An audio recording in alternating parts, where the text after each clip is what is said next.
Olá, queridos irmãos, bom dia, boa tarde, boa noite ou boa madrugada para quem está me ouvindo em diferentes horários. Que a graça do Senhor Jesus Cristo, o amor de Deus e a comunhão do Espírito Santo esteja com todos nós.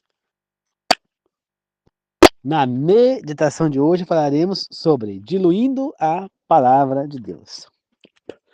Antes de começar, queridos irmãos, gostaria de pedir que vocês deixem um like aí no vídeo, que vocês compartilhem o vídeo. Né? Quem quiser comentar algo nos comentários agora, no decorrer do vídeo, no final do vídeo, fique à vontade. Quando eu puder, eu vou ler e respondo. Tá certo? E peço que vocês se inscrevam nesse canal, que é o canal do Senhor. Tá certo? Antes de começar, queridos irmãos, eu gostaria de pedir que vocês orem junto comigo agora. Vamos fazer uma oração para começar. Tá bom? Vamos lá, queridos irmãos. Queridos amados, que o Senhor me inspire mais uma vez nesse momento. Que o Espírito Santo me tome e fale através da minha boca, seja apenas um instrumento. Que todas as palavras que eu disser venham do Espírito Santo do Senhor. Ilumine as pessoas que estão me ouvindo e a mim também, para que juntos possamos aprender e pôr em prática na nossa vida a mensagem verdadeira que o Senhor tem a nos apresentar. Que os três maiores professores do mundo sejam aqui nos ensinando, Deus Pai, Deus Filho e Deus Espírito. Que assim seja, eu peço e oro, em nome do Senhor Jesus. Amém. Queridos irmãos, as Escrituras Sagradas, a mensagem do Senhor, ela deve ser pregada pura e totalmente igual ao que está escrito nas Escrituras Sagradas, na Bíblia. Ela não pode ser diluída, nem adulterada, e muito menos mercadejada. O que é isso? Eu não posso vender a palavra do Senhor da maneira equivocada, né? Que é a mesma coisa adulterar ela, ou diluir, ou seja, alterar também, né? Paulo usa esses termos na Bíblia. Né? A palavra deve ser dita e ensinada de acordo com o que está nas Escrituras Sagradas. Mas, infelizmente, muitas pessoas interpretaram as Escrituras do jeito delas, né? De acordo com o que elas entenderam, não se deram conta de estudar para ver se aquilo que elas entenderam era realmente o que o autor quis dizer, né? Não pesquisou em outras partes da Bíblia se aquilo que ela entendeu tá batendo com o que está escrito em outras partes da Bíblia, e criaram doutrinas e coisas, ensinamentos que não são de acordo com a Bíblia, enganosos, né? Muitas pessoas que estão nesses ensinamentos enganosos são sinceras, servas do Senhor, só que não estudam a Bíblia e não percebem que estão sendo enganadas. Claro que Deus não vai condená-las por conta disso, ele vai ver que elas são sinceras, ele vai salvá-las por ignorância, né? Mas a palavra de Deus tem que ser na risca que tá ali, igualzinho. Xerox, copia e cola, né? Nós não podemos adulterá-la para tentar expor algo. Que nem, por exemplo, ficam falando que o Velho Testamento foi abolido, que a guarda do sábado foi abolida, que a carne imunda foi abolida. Mas a Bíblia, ela não prega isso em momento nenhum, né? Então, a partir do momento em que Deus aboliu o consumo das carnes imundas, a partir do momento que Deus ordenou que guardasse o sábado, a partir do momento que Deus deu as orientações que ele deu nos 10 mandamentos e tudo mais, aquilo é para ser seguido, né? Somente poderia parar de ser seguido se Deus falasse que era para parar. Para você ver o tempo que Jesus esteve aqui, em nenhum momento você vê escrito lá nos evangelhos. Deus ordenou, agora a guarda do domingo, não é mais para guardar o sábado. Em nenhum momento está liberado as carnes imundas. Jesus não disse isso nenhuma vez. Então, se ele não mudou o que ele falou antes, continua valendo o que ele falou antes. Entendeu? Tá certo? Agora, depois disso, os apóstolos continuaram a guardar o domingo. Você vê que Pedro, no sonho que ele tem, que Deus fala para ele comer a carne imunda, né?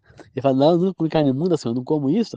Você vê que ele não comia carne imunda. Jesus já tinha morrido fazia um tempinho, já tinha subido aos céus, e ele continuava a não comer as carnes imundas. Depois de Pedro, tem algum texto na Bíblia que fala que foi abolida a carne imunda? Não. Esse texto em si fala que foi abolida a carne imunda? Não, ele não fala nada disso. Fala de um sonho que Pedro teve,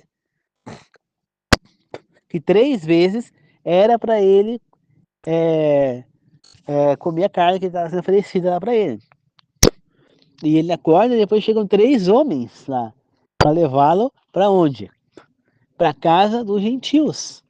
Então ali estava falando de impureza? Sim, mas era impureza de carne, de comida? Não. Era impureza do quê? O judeu jamais iria na casa de um, como é que ele chamava lá, os que não eram judeus? É, nossa, me deu um branco agora. Lembrei, gentios, né? Obrigado, Deus. Então, eles não iam na casa dos gentios, né?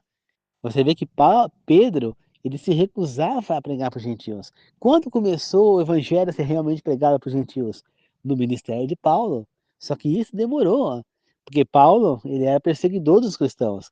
Então, depois que Jesus cega ele, e ele vai até lá onde está Simão Pedro, ele volta a enxergar. E aí ele se converte, ele ainda vai fazendo preparação, fica um tempo lá na Arábia, lá no deserto, para depois então ele voltar e começar então o ministério dele. Né? Então é Paulo quem começou a pregar para os gentios. Né? Entendeu? Então Pedro jamais iria entrar na casa do gentio se Deus não tivesse orientado ele a isso. Então Deus deu sonho a ele para indicar que 3 homens iriam falar com ele, 3 vezes, ou seja, 3 homens iriam falar com ele para que ele fosse à casa do centurião Cornélio para que ele fosse pregar lá, né? Que Deus orientou a isso. Então Pedro percebeu isso, ele foi. Depois, o próprio Pedro, lá embaixo, também, no mesmo capítulo, e depois no capítulo seguinte também, ele fala de novo, ele explica o que foi que ele compreendeu daquele sonho, que não tem nada a ver com carne imunda. O próprio Pedro explica esse sonho. O próprio Pedro. E você vê que em nenhum momento, depois daquilo, ele fala que agora pode comer carne imunda. Em nenhum momento é citado isso. Então, se não foi citado, é porque continua valendo, né? É que nem eu falo assim, vamos pegar agora, a partir de agora, nós vamos comer só comida vegetariana até eu falar. Eu estou no poder, eu sou o rei, eu falo, no nosso país só vai comer comida vegetariana, não entra mais carne até segunda ordem, até eu falar. Aí o que acontece? Passou o tempo, passou, aí morreu o rei. Vem outro rei. Esse rei entra e ele não desfez a lei, né? Ele não falou que era para continuar, mas também não falou que era para adiar, né? Que era para parar. Então o que acontece? Se ele não falou que era para parar, ela continua em vigor, né? Se ele não abolir a lei, ela continua em vigor, entendeu? É que nem aí no Brasil, quando estava lá o Bolsonaro na presidência, ele fez a reforma da Previdência, né? Aí ele saiu e entrou o Lula agora. O Lula, ele aboliu a reforma da Previdência? Não. Então ela continua em vigor, mesmo que haja um novo regime. Mesma coisa é a Bíblia. Não foi abolido o Velho Testamento, nem tampouco os 10 mandamentos, nem tampouco a não consumo da carnes imundas. Não foi abolido, né? Acabou o Velho Testamento, o Velho Reinado, começou um novo reinado, um Novo Testamento, porém, a nova aliança, mas não foi cancelado o que vinha antes. Portanto, continua valendo, né? Tem pessoas que usam textos bíblicos que por exemplo, Paulo fala os sábados, né? Como ele está falando que não é para guardar o sábado, mas os sábados que ele vem falando eram as festas que eles faziam antes da morte de Jesus. que eram considerados sábados, né? Então é preciso compreender a escritura corretamente, para não distorcer ela, né? E infelizmente muitas igrejas por aí vêm distorcendo, e pessoas que não estão afim de abrir mão do mundo acham que ir para aquela igreja é uma solução, porque eles não querem abrir mão do mundo, mas têm o desejo de servir o Senhor. Só que acontece, não adianta, porque você não vai estar servindo o Senhor ali. E esse tipo de pessoa que pensa desse jeito, ela não vai se salvar. Por quê? Porque ela tem que entender o que ela está fazendo, ela quer seguir o Senhor. Então ela vai naquela igreja porque ela acredita que ali é a igreja do Senhor. Ótimo. Que nem eu quase fui para a Igreja Universal, né? Acreditava talvez. Só que alguma coisa falou, não vai. Mas se eu tivesse ido lá, eu não ia ser salvo porque eu tô lá? Claro que eu ia. Mas por quê? A Igreja Universal está errada em alguma coisa? Eu não sei direito, eu não conheço as doutrinas dela. Mas pelo que eu sei, ela não guarda o sábado. Então já tem um erro na doutrina dela, não guardar o sábado, né? Mas, com certeza seria salvo, como muitas pessoas que estão ali na Universal vão ser salvas. Como muitas pessoas que estão na Presbiteriana vão ser salvas. Como muitas pessoas que estão na Adventista, que é a igreja que eu frequento, não serão salvas. Tá entendendo? Por quê? Porque tem gente que vai ser salva em todas as igrejas, tem gente que não vai ser salva em todas as igrejas. Porque não é a igreja que vai salvar ninguém, é a atitude que nós temos, é a nossa escolha que vai nos salvar. Se nós vamos servir o Senhor, se vamos fazer o que é correto ou não. Essa é a atitude que vai nos salvar, né? Infelizmente por aí, as igrejas vêm distorcendo a palavra do Senhor, né? Vem mercadejando, vem adulterando, vem diluindo, né? Sem contar que as igrejas começaram a virar uma fonte de um comércio financeiro, não mais uma instituição religiosa. Você vê que tantas igrejas por aí, né, tem igreja Novo Tempo, tem igreja de Javé, tem igreja Jesus é o Senhor, né?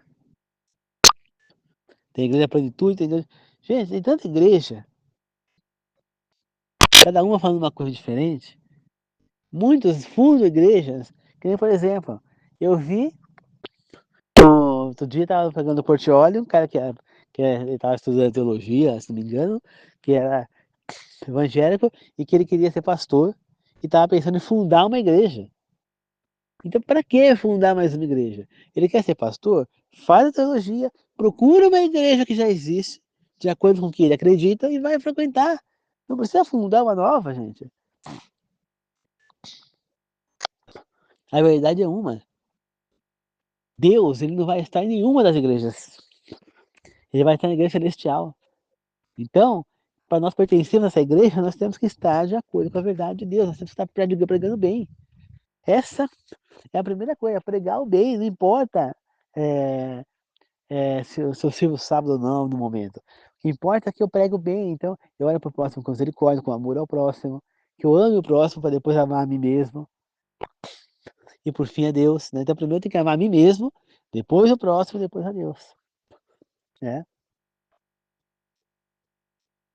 Então como é que eu posso amar o próximo se eu não amo a mim mesmo? Então, se eu estou lá com vício, se eu estou tomando bebida alcoólica, não estou me amando. Se eu estou usando drogas, eu não estou me amando. Se eu estou tendo vício de comer demais, eu não estou me amando. Se eu estou no vício da pornografia, eu não estou me amando.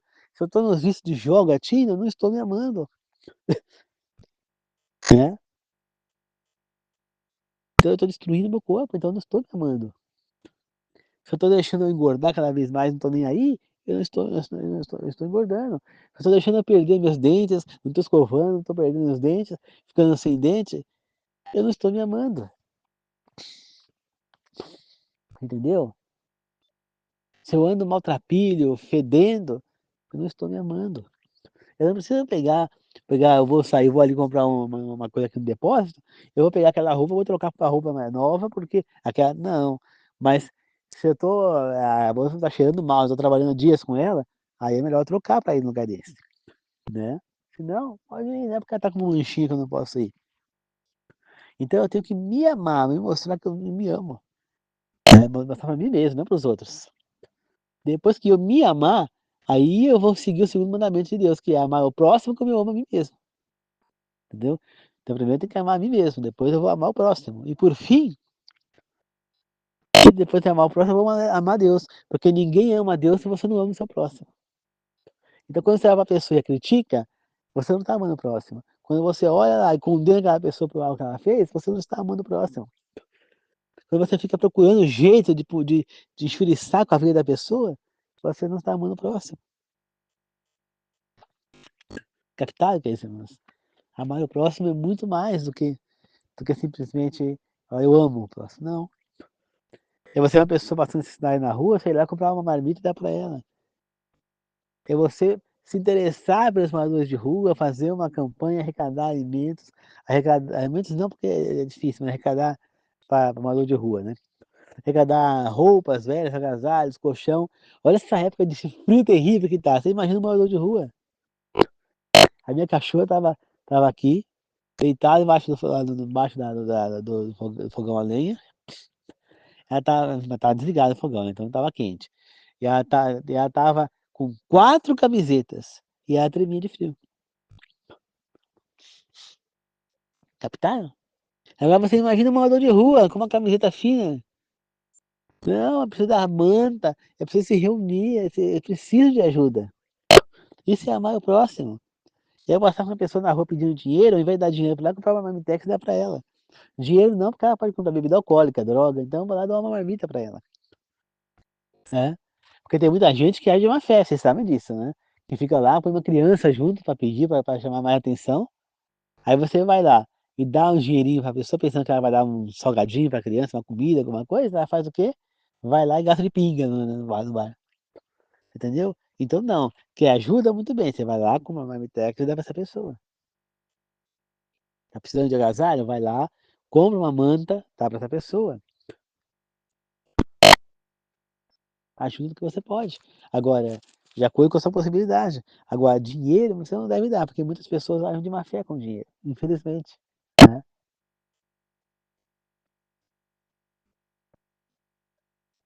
Então, queridos irmãos, nós temos que olhar para o próximo, ter amor ao próximo. Tudo isso faz parte. Eu tenho que olhar para aquela pessoa que me fez mal e perdoar essa pessoa. Eu não preciso ter mais amizade com ela, mas eu preciso perdoar. Para o meu bem. Eu tenho que me arrepender dos meus erros. Eu tenho que olhar para os meus erros, eu tenho que julgar os meus próprios erros e não do outro. Eu fico olhando para o outro, crucificando o outro, porque o outro é isso, porque o outro é aquilo outro, porque o cara matou, tem que ser morto, tem que ser estuprado, tem que ser estuprado, tem que não sei o quê. Mas eu não olho para mim, eu não olho para os meus erros. Eu não enxergo que eu também tenho que ser morto, porque eu pequei. E o preço do pecado é a morte. Não importa qual pecado, o preço do pecado é a morte. Foi por isso que Jesus pagou o nosso pecado com a morte dele. Tá certo? Para que nós tivéssemos o direito à vida eterna. Mas Jesus não vai dar de mão beijada a vida eterna. Nós vamos ter que merecer. E merecer significa fazer essas coisas que eu estou falando para vocês. Viver para o bem o próximo, dividir as coisas que tem, que eu tenho pés de fruta, quando eu estou carregado, dividir com outras pessoas. Né? Isso faz parte do amor ao próximo. Né, queridos irmãos? Tá certo? Então que Deus possa abençoar todos nós com alegria, satisfação, que nós possamos servir o Senhor da maneira correta, sem estar distorcendo a palavra. Não só servir a palavra, mas passar adiante da maneira correta. Né? Nunca diluir, nunca adulterar, nunca mercadejar. Né? Não, nós temos que levar a mensagem de acordo com como ela é, correta, reta, sem desviar nem para a esquerda, nem para a direita, nem para cima, nem para baixo, nem diagonal, nem vertical, para lugar nenhum, é reto. Tem que ser Tem que ser uniforme, né?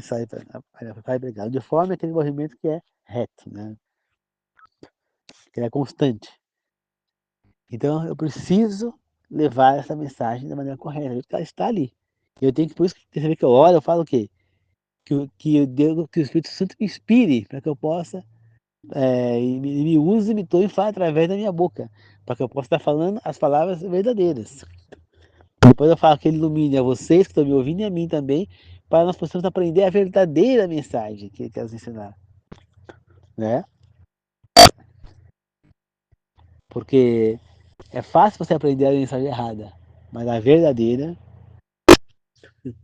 né? Então, é importante essas orações para isso, porque nós temos que levar a mensagem verdadeira, né? Você vê, olha os, os, os, como é que fala? Os mestres da lei na época de Jesus lá. Você vê Jairo, o chefe de sinagoga, e se recusava a aceitar Jesus como Messias. Como é que pode um cara que quer falar sobre Deus rejeitar Jesus? Será que ele não estudava a palavra para ele perceber que, que as profecias apontavam para Jesus sendo Messias, que tudo batia, né? Você vê, olha Caifás, Anás e os outros lá do templo, os caras líderes ali religiosos, como é que eles não sabiam que era Jesus? Como é que eles tiveram coragem de mandar crucificar o cara? Entendeu? Você vê como eles não estavam interessados em um pingo na palavra de Deus? Eles estavam ali como comércio, eles estavam ali ganhando dinheiro, então era oferta em cima de oferta. Caifás enriquecia com aquilo. Anás também. Por isso que eles tiveram medo, quando eles souberam que o Messias estava aí, eles falaram, meu Deus, ele vai tomar o nosso poder, ele vai acabar com a nossa alma mata, com a nossa cidade do dinheiro. Em nenhum momento eles estavam ali é, é, interessados em realmente dar a mensagem de Deus, mas sim de enrolar o povo. Eles estavam passando uma mensagem adulterada, diluída, mercadejada, ao invés de passar a verdadeira mensagem. E eles queriam continuar enriquecendo, como muitos líderes religiosos hoje em dia. Eles estão ali com as igrejas, não com a intenção de mandar a mensagem de Deus, mas de enrolar as pessoas para enriquecer. Né? As igrejas viraram, como é que fala? Mercadorias, né? Viraram, como é que fala? Comércios mesmo, né? Muitos pastores são isso, pode ter certeza, gente. Né? E quando você vê um líder religioso que fala, por isso que eu não gosto que os meus fiéis estudem a Bíblia, se o cara fala isso para mim, eu saio daquela igreja e não volto nunca mais. Nunca mais. Porque como é que o cara que está ali para levar a palavra de Deus está falando que os membros não têm que estudar a Bíblia? Se, se a Bíblia é a palavra de Deus, é a única fonte de Deus, gente. Percebe? Que absurdo que é. Tá certo? Então vamos levar a mensagem verdadeira, vamos estudar, pedir a orientação do Espírito Santo para que a gente possa aprender a mensagem verdadeira. Quando você entender uma coisa, você procura no resto da Bíblia para ver se está falando a mesma língua. Porque a Bíblia não se contradiz. Então, se ela falar X lá em Gênesis, ela vai falar no Êxodo, no Josué, no Juízes, no Salmos, no Provérbios, no Eclesiastes, no Jeremias, no João, no Lucas, no Mateus, no Atos, no Apocalipse, Daniel, em todo lugar vai falar a mesma coisa. Entendeu? Se falar daquele assunto, vai ser com a mesma situação, né? Dando o mesmo significado. Então, se você entendeu X lá naquele lugar, aí você vai procurar no lugar da Bíblia, tá falando CH. Tá falando CH. Outro lugar, CH. Outro lugar, CH. Só lá que você entendeu X. Então o X com certeza vai estar errado. Então ele tá falando CH, não X. Captaram? Porque é assim, queridos irmãos. Ele tá falando de CH e não de X. Então, você tem que entender isso, é assim que você estuda a Bíblia. Agora você não pode falar, eu entendi, eu li lá o sonho de Pedro, entendi que o sábado foi abolido, que a carne imunda foi abolida, agora pode comer. Muito bem. Então eu vou caçar dali em diante, eu vou olhar nos evangelhos e vou olhar depois dali em diante, se em algum momento está escrito que, que agora pode comer carne imunda. Se algum lugar está falando que é permitido, né? Eu já posso começar naquele mesmo capítulo, e até o fim do capítulo. Se eu for até o fim ali, eu já vou ter uma resposta de Pedro. Que não é isso que ele entendeu do sonho, né? Entende? Então, eu vou ver e não vou achar nada, então significa que continua valendo. É que nem o sábado. Eu vou procurar na Bíblia, ali no Novo Testamento, em nenhum lugar eu vou achar que o sábado foi abolido. Nenhum lugar eu vou achar explícito ou direta para isso. Então, como que eu posso falar que foi abolido? Como que eu posso falar que o Velho Testamento foi abolido se o livro que os apóstolos usavam para pregar, que Jesus usou para pregar, que os apóstolos usavam, era o Velho Testamento, não existia o Novo. O Novo Testamento só foi ser lançado mesmo, incluído aí no cânone bíblico, muitos anos depois da morte do último apóstolo, que foi João. Né? Então depois o que foi? Então, não, eles não usaram, eles usavam o Velho Testamento. Como que pode falar agora que foi abolido? Gente, quando você olha o Novo Testamento, tudo vai indicando o Velho Testamento. Sem o Velho Testamento, as profecias, a maioria estão lá. Né? Jesus citou Isaías, Jesus citou Levíticos, Paulo também, citou Jeremias, citou outros. Então, como que eu posso anular o Velho Testamento, gente? Não tem como. Na verdade, ali é um completando o outro, os dois juntos se completam, né? Formam um inteiro. É que o Velho e Novo Testamento é como se fosse uma barra de chocolate que eu cortei no meio, né? Aí ficou duas metades da barra. Se eu juntar as duas, forma uma barra inteira de novo perfeita, né? Porque eles se completam. É igual uma laranja, qualquer fruta. Se eu cortar no meio certinho e eu encostar as duas, elas vão se completar, né? É exatamente isso. O Velho Novo Testamento é como se fosse quebra-cabeça, que você junta lá todas as peças e monta aquele desenho quando completa todas as peças. Mesma coisa é a Bíblia, é como se fosse um quebra-cabeça. O Velho e o Novo Testamento juntos formam o quebra-cabeça. Não tem como você fazer uma coisa só, entendeu? Então é assim, entendeu, queridos irmãos? Então, vamos fazer uma oração de encerramento. Querido Deus amado, que o Senhor me tome e use nesse momento, que você esteja conosco, Senhor. Que Deus possa nos abençoar e levar a mensagem do Senhor. Que o Senhor possa, Senhor, estar conosco, Senhor. Abençoando e fazendo com que nós aprendamos a verdade, Senhor. Que nós, de jeito nenhum, a gente dilua, mercadeja ou adultere a sua palavra, Senhor. Que nós possamos levar sempre a mensagem verdadeira da maneira correta, completa. Que nós nunca caiamos no engano, Senhor. Que nós nunca distorcemos a sua palavra, Pai. Abençoa que a gente consiga sempre compreender a verdade e seguir a verdade, Senhor. Peço que as pessoas que estão me ouvindo nesse momento, inscritas no meu canal ou não, e as que não estão me ouvindo, mas estão inscritas no meu canal, que estão trabalhando no dia de hoje, possam voltar para casa em segurança. Agradeço, Senhor, por ter levado eu no meu compromisso Mogi, voltado em segurança, Senhor. Obrigado, meu Deus, por tudo que tem feito por mim, Pai. Obrigado e peço que todos nós juntos aqui possamos aprender e pôr em prática sempre a sua verdade, Senhor, cada vez evoluindo cada vez mais. Obrigado, meu Deus. Que assim seja, eu agradeço e glorifico. Amém. Obrigado, querido Deus. Muito obrigado. Peço a Jesus. Amém. Obrigado, irmãos. Não esqueçam, a palavra deve ser verdadeira e completa. Verdadeira e completa. Tá certo? Que abençoe a todos.